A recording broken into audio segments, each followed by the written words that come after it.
Hi, I'm Heather O'Neill. That should automatically come with a trigger warning, so that's my trigger warning. I have this too. Edgar Allan Poe wrote that the death of a beautiful woman is unquestionably the most poetical topic in the world. Dead women have always been popular in art. Take Sir John Everett Millay's esteemed painting of Ophelia. Spurned by Hamlet, she is depicted as a corpse floating on the top of the water, her delicate body adorned with wild flowers. Images of Ophelia are everywhere in fashion spreads and women's magazines. Their white stockings and dresses are bloated like stingrays. Their hair curls around their head in tangled fairy-like knots. Their dead eyes are closed sweetly, as though they are eternally prepared for a kiss. The fake dead spread is hugely popular in fashion editorials. While I was working on my novel, The Lonely Hearts Hotel, I began to be acutely aware of the image of dead girls in art and fashion spreads everywhere I looked. Female passivity has always been highly prized in art and fashion as an ideal of beauty, but the models in some fashion magazine weren't only despairing, depressed girls like Shakespeare's perturbed lass. These girls in the images were in images that suggested gang rape, murder, and extreme physical abuse. Here are some examples from the past 10 years. Jimmy Choo's ad featuring a murdered woman lying in the trunk of a car. Dolce Gabbana, gang rape. Water and Oil for W Magazine with dead women being washed on the shore. Pretty Wasted for Interview Magazine, featuring passed out girls waiting to be assaulted. Vogue Italia, which ran an entire spread based on domestic abuse. And Marc Jacobs with Miley Cyrus lying next to a dead body. These portrayals are so common in fashion shoots that the contestants in an episode of America Top Model were all required to do a fashion shoot where they portrayed murdered women. And if you think that any type of woman can achieve a certain status that allows them to be spared from this type of portrayal, Vice magazine ran a fashion editorial featuring famous women writers who had committed suicide.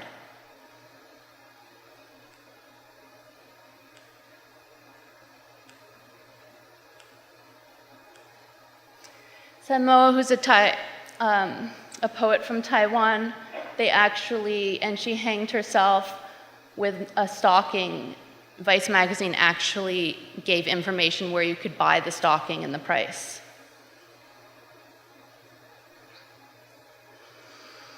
While I was writing The Lonely Hearts Hotel, I decided to confront this idea of the brutally murdered woman as art. I presented a series of images of murdered girls as still life paintings, as though they were flowers that were plucked at the height of their bloom and arranged by men in a manner in which their beauty could be fully appreciated. There were girls with bullet holes in their heads. They were standing at the bottom of a river, their hair blowing magically and effortlessly around them as they opened their mouths in perfect O's of surprise. Which leads me to my repeated interest in writing from the perspective of an alienated female body. I was drawn to this because I had existed in one for so long, but did not know what to make of it. When I hit puberty as a girl, the world began to scrutinize me in a perverse way. The neighbors looked out their windows and gave me dirty looks because I was walking the dog in jean shorts, or just sitting blowing bubblegum on a bench, or twirling a baton while talking to the garbage man.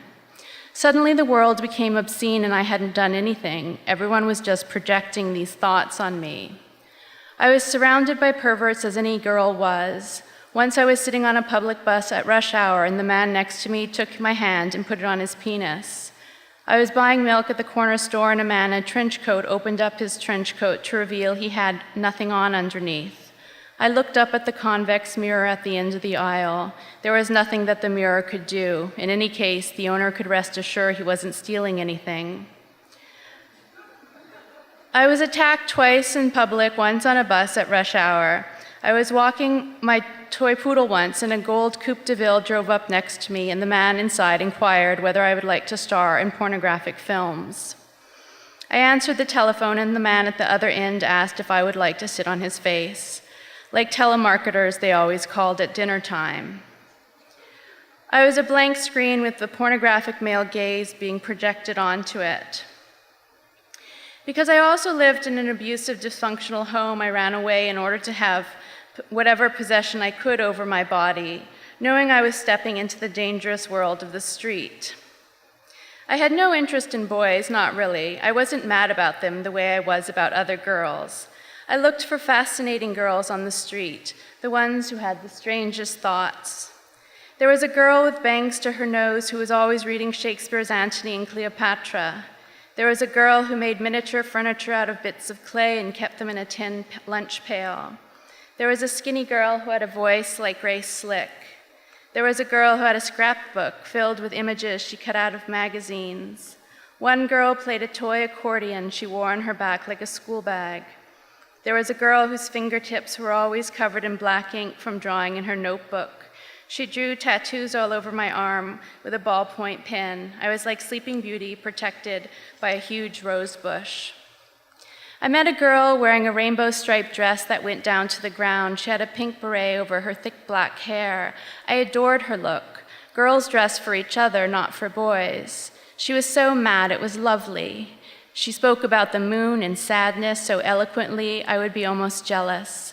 Once she stole me a can of cranberries from the supermarket. I wasn't sure what I was supposed to do with it. Once she was committed in the psychiatric wing of a hospital and I could never see her. I would write her letters and leave them at the desk. There's a sort of insanity to being a teenage girl.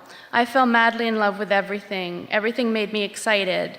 Drinking coffee out of a cracked cup with a yellow rose on it, the covers of paperbacks in bookstore windows, the gold songbirds on the wallpaper in a motel room, the stack of television monitors in the store window, each playing a different show, a trumpet player in the subway. You see the world in such a strange and intense creative way in that brief time when you truly belong, when you truly believe you don't belong to anyone. You aren't really a daughter, you aren't anyone's partner, you aren't related to anyone at all. People have accused me of writing weak characters or disempowered females. That's because everything about young women is an attribute for being weak, shallow, and vulnerable. If an intelligent and serious person is judged by their similarities to a middle-aged white male, then yes, I fail, and my characters fail at that. But girls contain multitudes. We are made up of so many parts.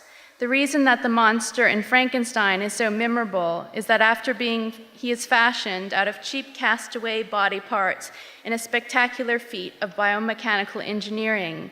When it opens its mouth, out comes Mary Shelley's voice, that of an alienated teenage girl brought back from the dead. Thank you.